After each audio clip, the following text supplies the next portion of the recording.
And now I'd like to introduce our presenter. Jeremy Cline is the EMC Receiver, Broadband Amplifier, EMC Software, and EMC Systems Product Manager at Rohde Schwarz USA. He's also an active member of the ANSI-ASC-C63 Committee. During his 9+ years with the company, Jeremy has specialized in both field and lab applications for multiple industries and has authored several white papers and patents. Jeremy graduated from the University of Texas at Austin with a bachelor's in electrical engineering and obtained his Master of Science Medical Device and Diagnostic Engineering from the University of Southern California. And now let's turn our attention to automated visual inspection with measurements using Rohde Schwarz AdVISE Software with Jeremy Cline.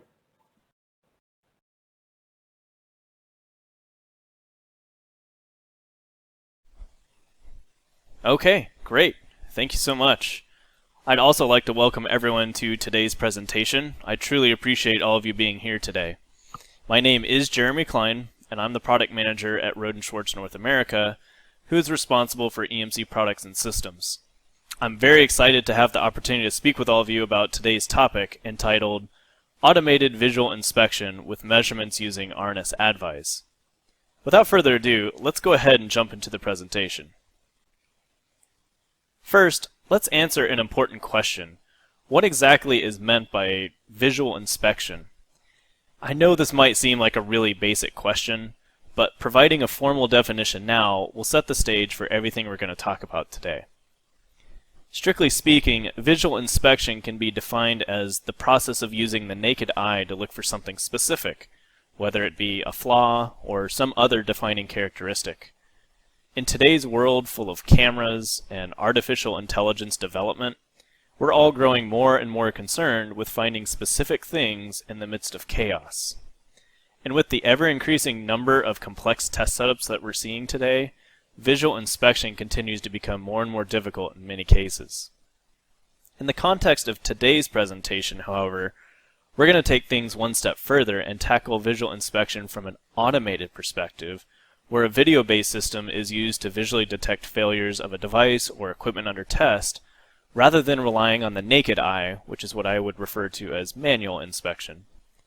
Let's go ahead and talk more about that. Let me go ahead and introduce a software solution useful for visual inspection purposes called AdVISE. This name is an acronym. It stands for Automated Video Inspection System for EMC.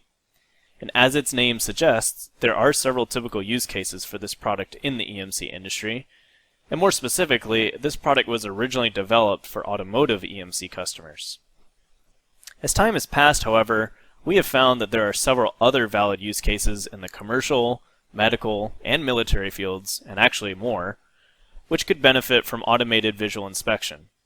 And you're going to see several examples across these different areas during today's presentation. Generally speaking, AdVISE can be used for just about any application you can dream up which requires some degree of visual inspection. This product works by watching media streams to detect changes from a visual perspective. Our solution utilizes several different types of regions of interest, or ROIs for short, to generate useful and repeatable results. And when you partner this product with other EMC software platforms such as EMC32 or Electra, this solution becomes even more powerful. And that's something we're going to cover toward the end of today's presentation. For now, let's take a closer look at what AdVISE can do on its own. We'll start with learning more about these regions of interest that I just mentioned a minute ago. With AdVISE, you can define and analyze several different areas of interest simultaneously. These monitored areas of analysis that you're interested in looking at are what are referred to as regions of interest. And as shown in the list on this slide, there are several different types of events that you can monitor for, many of which I would say are pretty self-explanatory. You're going to see examples of almost all of these different types in action at some point during today's presentation. But before we move on to those examples, let's get a quick overview with several of these ROIs. I know just the guy who can give you an idea of what some of these basic ROIs can do. Let's take a look. Let's start with the first ROI called Light On. This video snapshot shows you how this fairly simple ROI works. Look for the defined ROI in the left turn signal area. As the light turns on, the ROI's border turns red. These colors are definable within AdVISE, and that's covered in the Installing AdVISE video. Similar to the light on ROI, you can define another ROI which is called light off. This video shows you an active light off ROI. Next, let's look at the object in ROI. With this ROI, you define an area of interest where you are looking for something to enter that area that wasn't there before. Showing on the screen now is an example of this happening, where the speedometer needle passes into a defined region. Similar to the object in ROI, you can define an object out ROI, which, as you might guess, performs the opposite action as before. You again define an area, and AdVISE detects when the object leaves a defined region. You'll see the border turns red when the object leaves out of the defined region. The next ROI we can choose is the analog indicator. This ROI is very similar to the object out ROI, but this ROI is specifically designed to work with analog indicators, such as a needle on a speedometer. Another ROI possible within AdVISE is the color change ROI. As the name suggests, AdVISE can detect when a color change occurs. Looking at the example shown here, AdVISE detects when green turns to blue in the defined region. AdVISE can also perform analysis with the intensity change ROI. Similar to the color change ROI, this ROI focuses on the intensity of the same color instead of the RGB code or color itself. You can set two thresholds with this ROI, one for a higher intensity and one for a lower intensity, as you can see in this example. The next ROI we can look at is the flashing light ROI. As you might guess, this ROI can detect something that is flashing on and off, and can return the measured pulse width, duty cycle, and frequency. Alright, so now you have a basic idea about what events can be monitored for with ROIs. And yes, as a quick side note, this was one of several videos that I've recorded and uploaded to YouTube if you ever want to check those out. If I were to step back and quickly sum things up for you with regards to ROIs, the general idea here is that you have the ability to look for something as simple as a flashing light to something as complex as reading a number via optical character recognition. I know that wasn't in the video we just watched, but there's an example shown in the bottom screenshot on this slide. Before we move on, I think it's important to mention that depending on the product configuration, AdVISE is capable of analyzing up to 32 ROIs simultaneously. That gives you a lot of flexibility. At this point, let's take a closer look at the challenge that all of us face when it comes to visual inspection. I mentioned a couple slides ago that AdVISE is commonly used by EMC customers. And for those of you that are familiar with the EMC world, you know that immunity testing is very common. This is where you typically place a device or equipment under test inside of a test chamber, and then you expose it to a large field strength to see if any unexpected or unwanted behaviors might occur. This slide represents a very basic diagram of how what I call manual visual inspection might work. In this test setup, you typically have an antenna pointing at your EUT, which is inside the test chamber, and you, the human, are sitting outside the test chamber watching the EUT for any erroneous behaviors. To do this, there's typically a shielded camera that's inside the test chamber that you can monitor the EUT by yourself. And you would likely look for error lights, an error message, or perhaps the electronic device just turns off completely. The point is, with this type of testing, you never really know what might happen, and it's possible that nothing happens at all, which ironically is exactly what you want with immunity testing. Depending on the EMC standard you're testing to, the entire testing process might take minutes, or even hours, if not longer. And for this very reason, this type of testing is time-consuming, and it can certainly be exhausting and boring if you're staring at the same thing for a long period of time. Most importantly, though, the longer someone has to stare at something, the more fatigued they will get, which in turn makes them more error-prone. And this is by far the biggest drawback to manual observation. So with all that said, how about we have some fun and put you to the test with a real-life example. Let's say you're the person put in charge of keeping an eye out for any odd behaviors during an automotive EMC test.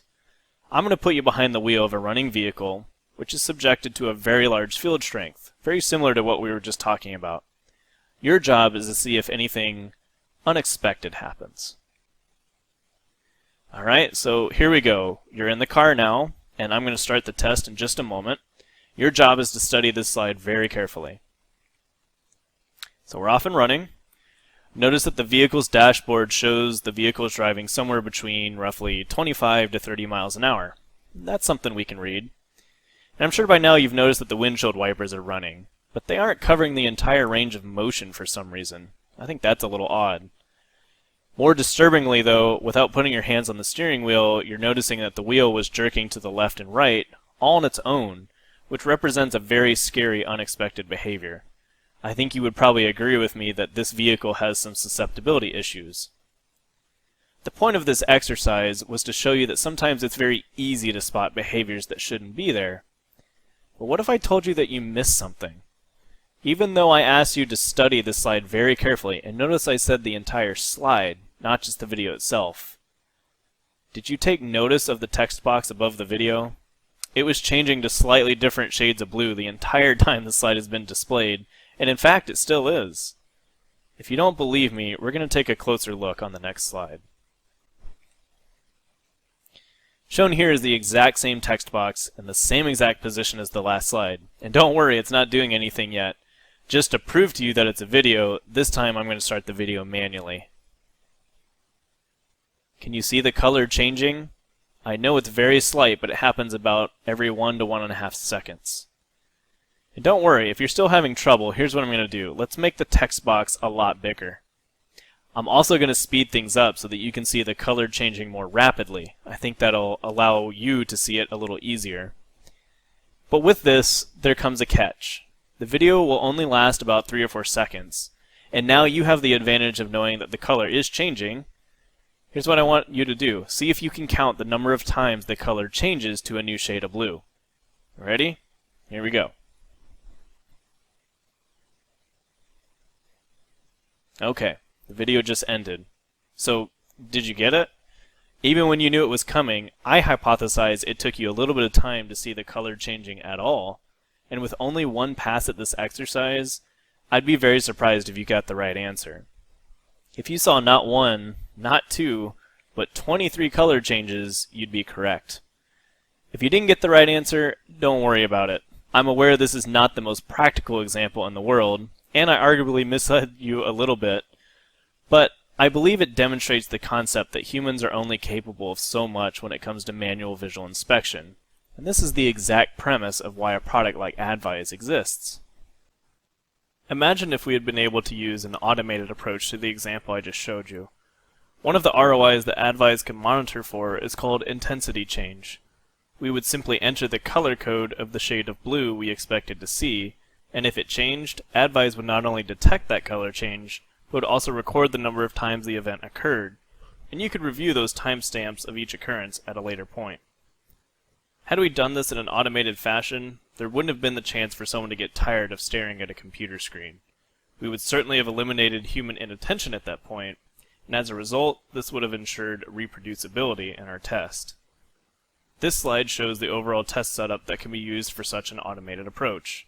And you'll notice that a typical lab likely already has a lot of these pieces. You have the test chamber, antenna, shielded camera, and the EUT, just like we did from the manual observation example, but now we see a video capture device, a computer, and some software. I think you'll agree that a lot of these things exist, so AdVISE represents an incremental addition to the typical lab setup, and it brings a lot of value, which can save time and money. At the end of the day, AdVISE can simplify documentation, and as mentioned before, I think it's really important. It can provide reproducible results for your test. Now that we have a good idea what AdVISE is and what it does, let's look at some automated examples from both the EMC and non-EMC worlds. Because AdVISE was originally developed for automotive EMC customers, I'll start with a classic example of a vehicle dashboard. This video is on a loop so that you can study what the ROIs are doing. And in this example, you can see that numerous ROI types are being used. In fact, I've already counted for you. AdVISE is simultaneously monitoring 18 different areas on the screen for 5 different types of events. We're using the flashing light ROI to monitor both the left and right turn signal indicators. With this ROI, you can define the acceptable blinking frequency, and AdVISE will indicate if the area ever deviates from that expected frequency. If we watch this video long enough, you'll see that the turn signals stop flashing, and the ROI border turns red to indicate this condition occurred. You can also monitor pulse width and duty cycle if you so choose. Light on and light off ROIs are used in this example to monitor warning lights in the dashboard. The light on ROI is waiting for a warning light to appear, and the ROI border turns red once that condition is met. The light off ROI, in this case monitoring the seatbelt warning light, is waiting for the light to disappear before the ROI border would turn red. If and when an initial condition is met again, the ROI border turns yellow to indicate that the monitored behavior has occurred before, but is not currently happening. By doing this, this gives you a visual clue that the event happened, even if you didn't see it happen live. The analog indicator ROI is monitoring the tachometer needle. For most of this example, the vehicle is idling, and the needle sits inside of the area of interest. Eventually, the gas pedal is pressed, the car also turns off at one point, and in both of these cases the needle falls out of the desired area. This causes the ROI border to turn red. Once the car is started again, the needle eventually settles back into its original position, or our initial condition if you will, and the ROI border turns yellow. This same kind of analysis is performed for the speedometer and the fuel indicator. Last but not least, we're using the object out ROI to determine if the odometer screen goes blank. AdVISE detects the lack of something on the screen, and it throws an event when the car is turned off. So as you can see, there is quite a number of things you can analyze in the automotive application space, but what about some other applications? Let's move over to the commercial industry. This is a classic water meter which keeps track of the volume of water that flows through it. As you can see, there are dials that spin to notate the fact that water is flowing through it. We can use the motion freeze ROI to detect a stoppage in water flow. When the dials stop turning, we see the ROI border turns red to indicate there's been a stoppage, and then the border turns yellow when water flow resumes, or our initial condition. Let's pretend for a moment that a stoppage in water flow is a critical problem. I don't know about you, but I wouldn't want to stare at a water meter for hours on end to determine if the flow ever stopped or not. Moreover, if there are multiple stoppages, such as what you're seeing in this example, I would want to know how many times this occurred and when each event occurred.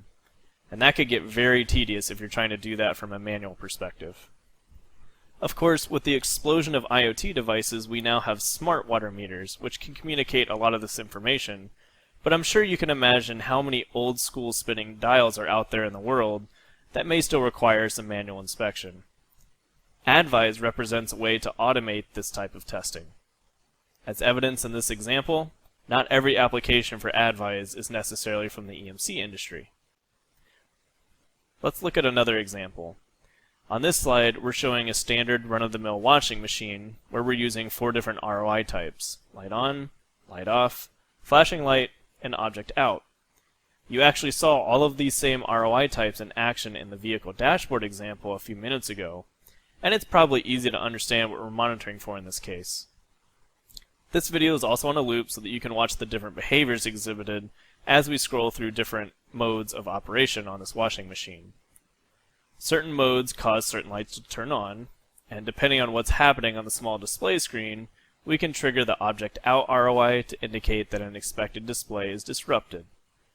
Thanks to the green, red, yellow color scheme of the ROI borders, we again get a good idea of when an event is currently occurring versus when an event has occurred at some point in the past but isn't currently happening. Again, this has just been 1 or 2 examples of how visual inspection might be useful in the commercial industry, but really the sky is the limit when it comes to tangible examples of where visual inspection might be needed. Last but not least, let's move over to the aerospace and defense industry. This example is very similar to the vehicle dashboard, but now we're monitoring a Boeing 737 cockpit. This particular video is a flight simulation of an attempted landing, but you can use your imagination that we could suspend an aircraft inside the test chamber and see what happens to all of the ROIs when a large field strength is incident on the aircraft. For today's example though, I'm manually and purposely causing the ROIs to change just so that you can see them in action. So what exactly are we looking at here? Well, actually several things. We're using object in and object out ROIs to detect if the landing gear lever is moved to the up or down position. And in conjunction with that, we're also using light on ROIs to monitor the landing gear status whenever the lever is moved. In this video snippet, the landing gear lever was moved to the lower position right before recording began, and landing gear of course takes a little while to get set into place, so keep an eye on the status light to change as you go throughout the video. Moving over to the left-hand side of things, we're using an intensity change ROI to determine if the below glide slope indicator turns on. This indicator is something that tells you that the aircraft could be on a bad trajectory for landing, and by now you've seen an entire loop of this video, you know that the landing didn't go very well. The cockpit certainly gave clues that this was going to happen, especially with an indicator just like this one, which is currently turned on as you can see. As you go through the video, you can keep an eye on this. You'll see that that indicator turns on shortly before the plane crashes, which is right about now. Last but not least, we're also using OCR number ROIs. This is the first time you're seeing this particular ROI in action, so let me share some more details. In this case, we're monitoring for a few different readings within the cockpit, but if you focus on the leftmost OCR number ROI, we're looking at the current airspeed within the primary flight display area. And with the OCR number ROI, you can define a range of numbers you'd like to monitor for. You can tell AdVISE that an event occurs when a number sits inside of a defined range or outside the range. In this particular case, we define the limits to be plus or minus 10% of the currently defined OCR value of 220, which equates to a range of 198 to 242. We also tell AdVISE we want an event when a number sits outside of that range. That means that if we see anything below 198 or above 242 during our test, the ROI border should turn red, which is something we're seeing now. I'll let the video play just a little longer so that you can watch out for a few of the things that we just discussed as far as what's being monitored for. I'll also take this time to mention once more that with the possibility of monitoring up to 32 different events simultaneously, AdVISE allows you a lot of flexibility as to what you can monitor for. As evidence in this example, there are many lights, colors, numbers, text, and analog indicators that you can watch for in the cockpit depending on certain conditions. And as I'm sure you can imagine, there's an incredible number of combinations as to how you could specifically set up your own particular ROIs in a test setup.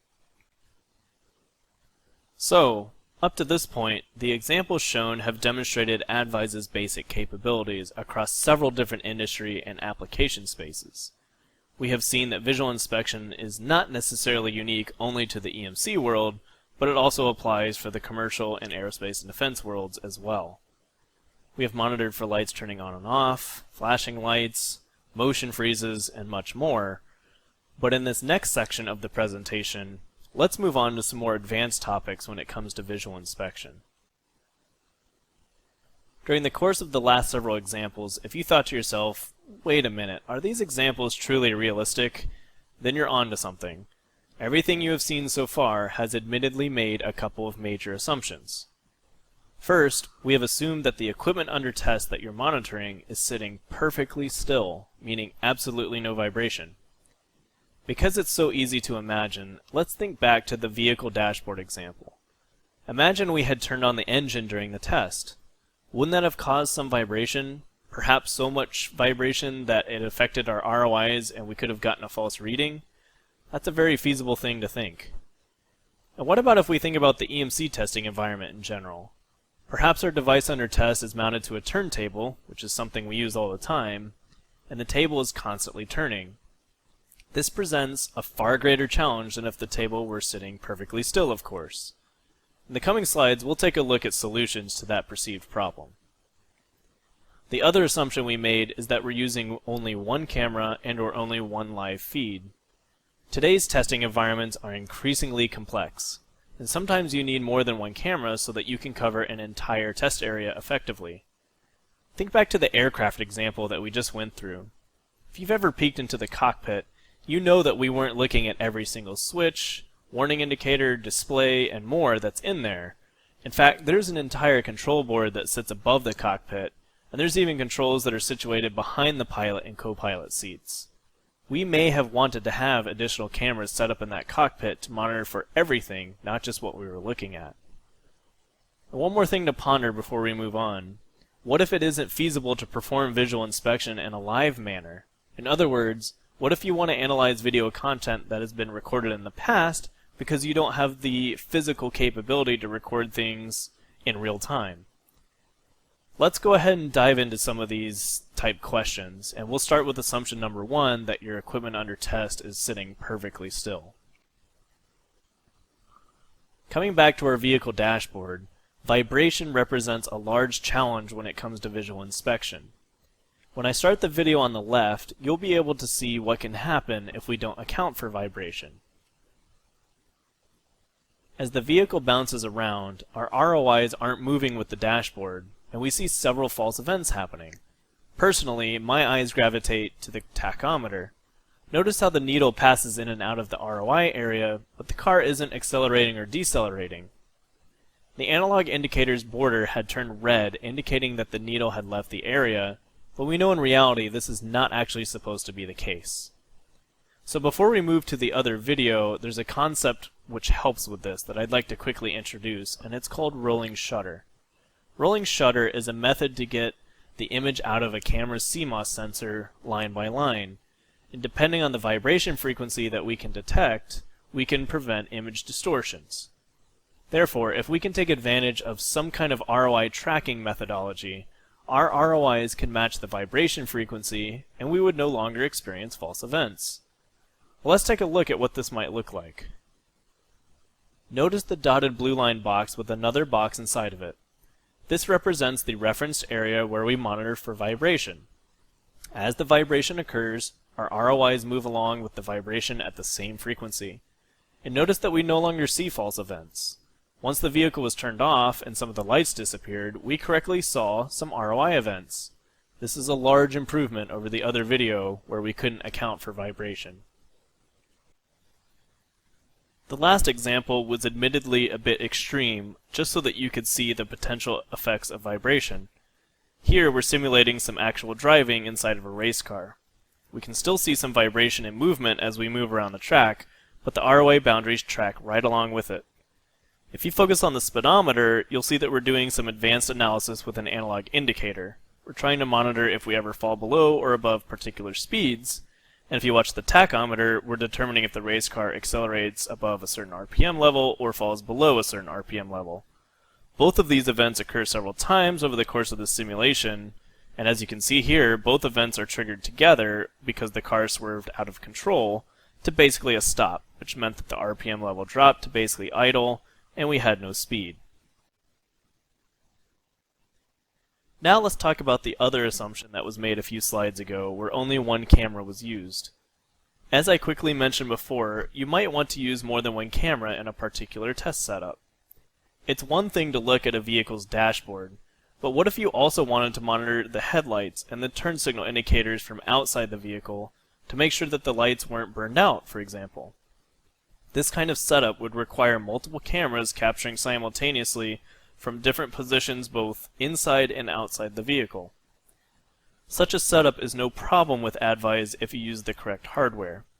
In short, by using a multi-viewer as shown in this slide, you can use multiple cameras together, and AdVISE will analyze multiple video streams at once. AdVISE is capable of working with several different types of cameras and capture devices. In general, there's 4 major types of video output formats. To perform analysis on one of these formats, you're welcome to use just about any SDI, HDMI, DVI, or USB camera. Note that AdVISE expects 1080p video resolution, and it accepts video frames in USB 3 format. That means that if you use any camera type except USB, you would need a capture device to convert the video to the accepted USB 3 format. Lastly, also be aware that AdVISE performs analysis at 30 frames per second. At the beginning of this section, we also talked about an assumption where you're analyzing a single live feed. But what happens if you want to retroactively analyze some video content that's already recorded because you didn't have the physical ability to record live? This is where something called the virtual camera feature comes into play. Once AdVISE has finished analyzing live or pre-recorded video, users can play back results in meaningful ways. One of the most powerful features of AdVISE is the ability to jump to a particular event, especially if monitoring has elapsed for several hours. Imagine an example where maybe you were monitoring for an event overnight for something like 12 hours, and something only happened 3 times. Rather than having to review all 12 hours of footage just for 3 instances of an event, AdVISE will automatically tell you the timestamp at which all of these events occurred and give you a visual indicator so that you can quote-unquote snap to that event and review what happened 30 seconds before, 60 seconds before, and so on. This is a unique feature to AdVISE and decreases the chance of missing something important during a given test. Once an event has been identified, users can then go on to recreate reports, video clips, or take snapshots. All in all, this provides an even greater amount of flexibility. To finish off our discussion on some of the more advanced topics for AdVISE, I want to introduce the generic and specific interfaces. I'll start with the generic interface first. With this feature, AdVISE can be used in conjunction with EMC software, where in a master-slave configuration, AdVISE can be controlled as the slave to the other EMC software. Users would use this generic interface when they want to visually monitor equipment under test and pass those results back to the EMC software of choice with a simple go, no-go value. And this is what is meant by a generic interface. In case you're wondering, AdVISE does have a published protocol in which this process is documented. To use the generic interface, users would launch their EMC software of choice alongside AdVISE, and in AdVISE they will run a test in remote mode. After selecting a test, you can then arrange EMS values on the screen at any location you would like. And these EMS values are passed from the EMC software of choice. Once ready to go, users would start the test. Now AdVISE is waiting for the remote EMC software and is officially in slave mode.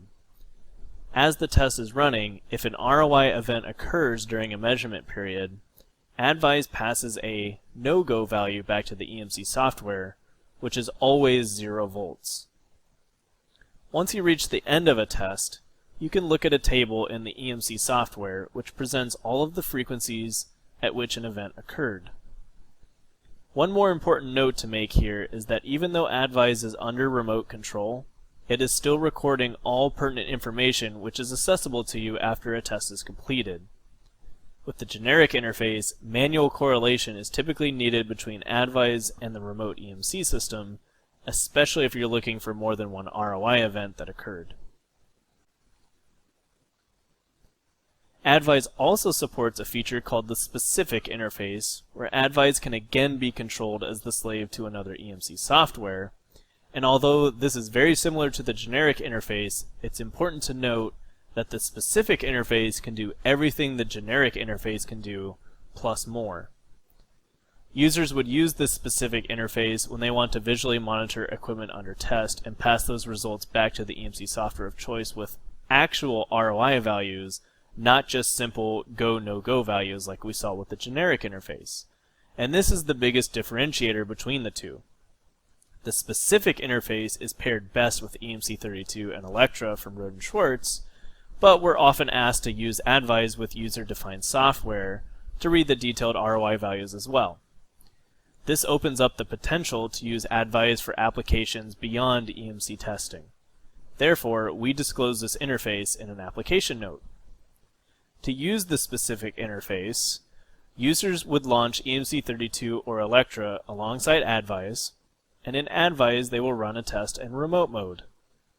After selecting a test, again like what you saw before, you can arrange EMS values on the screen at any location you'd like, and these EMS values are then passed from the EMC software. Once ready to go, users start the test. Now AdVISE is waiting for EMC32 or Electra or any other software of your choice and is officially in slave mode. As the test is running, if an ROI event occurs during a measurement period, AdVISE will pass the ROI value back, whether that's a 0 or a 1 or an actual ROI value. As an example, when using a pixel intensity ROI, AdVISE passes the actual intensity value. As you can see in this example, however, each ROI has its own dedicated channel where you can look for events that occurred. Similarly to the generic interface, once you reach the end of a test, you can look at a table which presents all of the frequencies at which an event occurred.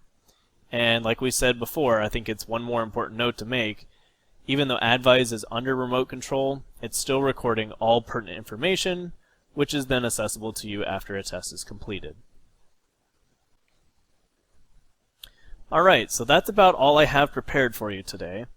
I'll go ahead and wrap this presentation up, but before we get to the end, now is a good time for me to suggest that if you have any questions, please go ahead and submit those in the chat now, and we'll try to get to those in just a few minutes and answer as many as we can. Over the course of today's presentation, we talked about an automated visual inspection software solution called AdVISE. The main goal of a tool like AdVISE is to eliminate human inattention so that you can ensure reproducible results in your test. If you must visually monitor equipment under test, especially for longer periods of time, AdVISE provides an automated way to analyze up to 32 regions of interest simultaneously. AdVISE also has several industry-unique features which you got to see in action today. And when interfacing with other EMC software platforms such as EMC32 and Electra, it can be even more powerful. Last but not least, AdVISE can be used for many different types of tests, not just for applications in the EMC world, but also for a wide array of non-EMC applications as well. If you can dream up something to monitor from a visual perspective, chances are there's an ROI for that. If you're curious to learn more about AdVISE, I encourage you to visit the Rohde Schwarz website to find all of the literature that exists for this product. We have a dedicated product page where you can find a product brochure, app cards, articles, and more. We also have a dedicated YouTube playlist with several videos that discuss the basics of the software.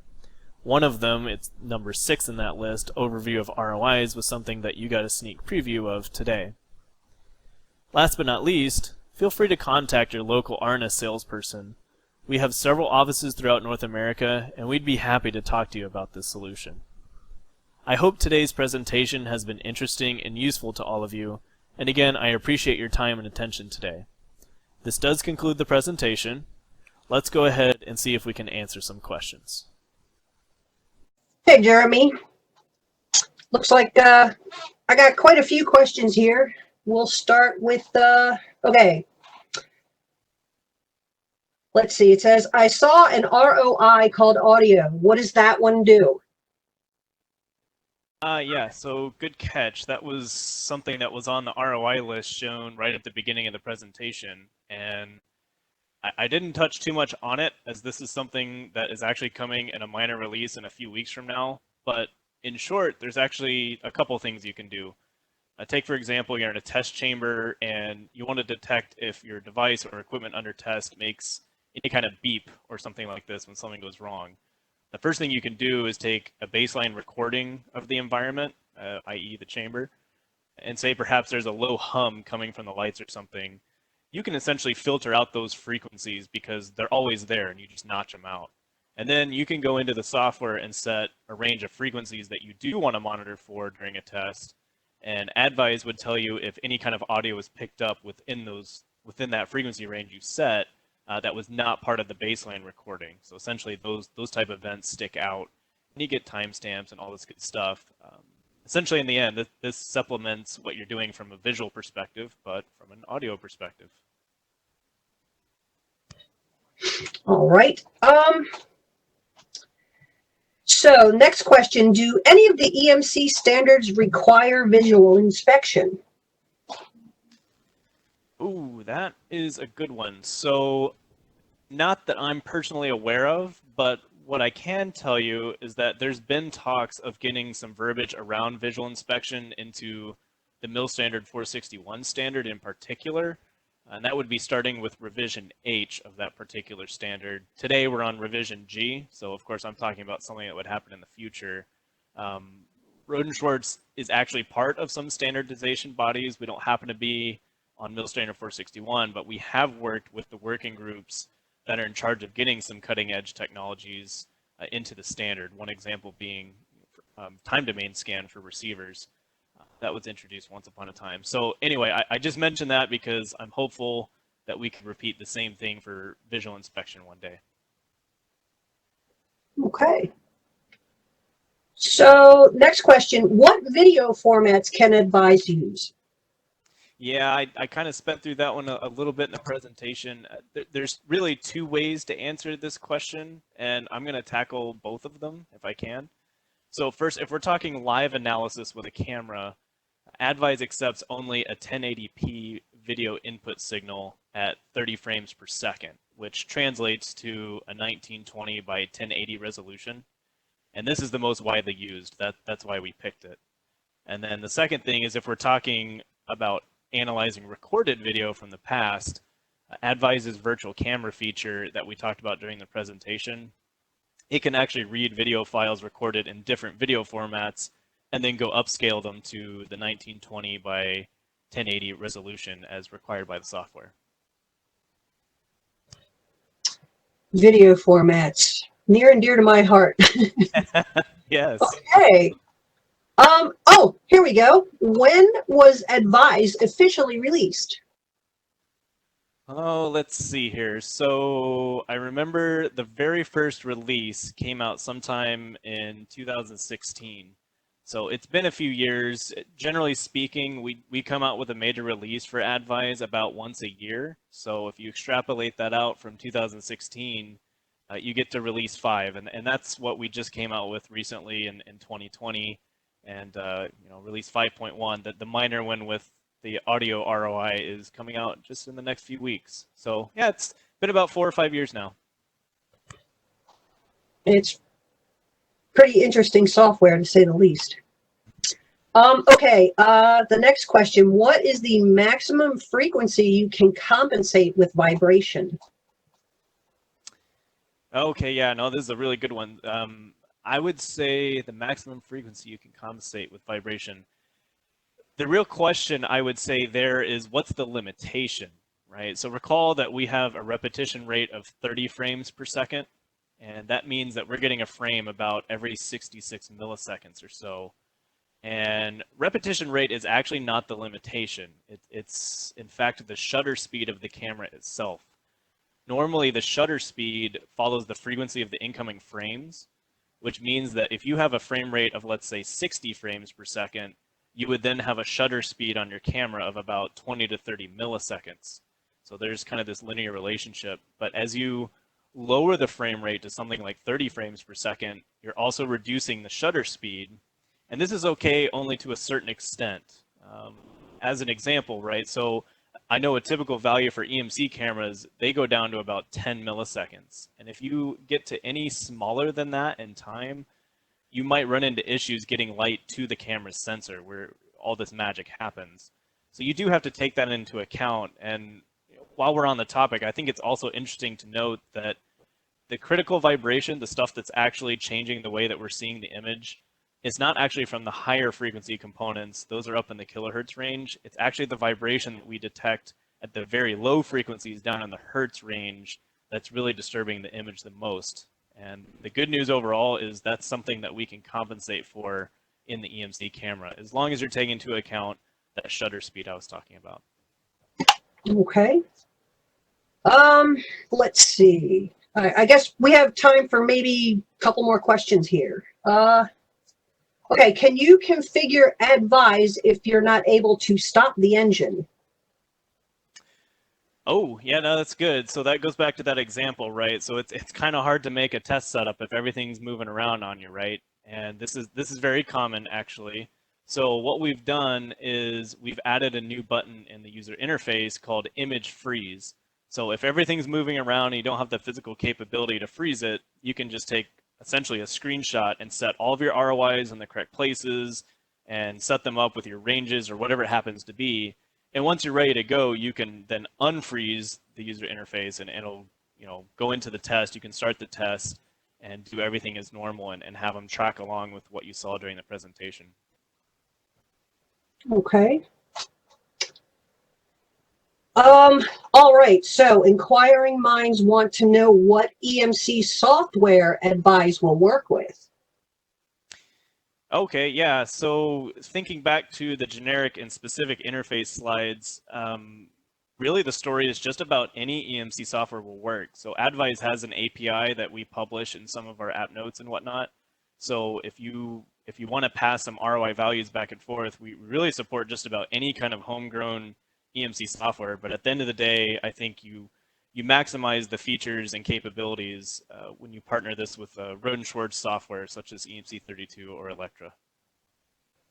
Okay, and so that's up to 32 ROIs at once that this AdVISE software runs? Yes, that's correct. That's correct. When it's configured the right way, that's as many things you can track, and that's, I would say, a lot more than any human could do. It's pretty cool stuff. Yeah, it is. It's pretty nifty. I think it looks like I've answered all the questions that have come in the chat window now, and I think that we want to go ahead and wrap this up. I know everybody, I do appreciate the time that everyone's taken to check out this video, and Jeremy, this has been an interesting presentation that you've given. Thank you. Thank you for having me. I really appreciate it. All right. So, okay. Our thanks definitely to Jeremy Cline for taking time out to enlighten us about this AdVISE software, visual inspection with measurements. So on behalf of Washington Labs Academy and Rohde Schwarz, I want to thank everyone for their attendance. I will go ahead and end the event. I wish everyone a good day. Enjoy it and be safe, everybody. Thanks. Bye-bye.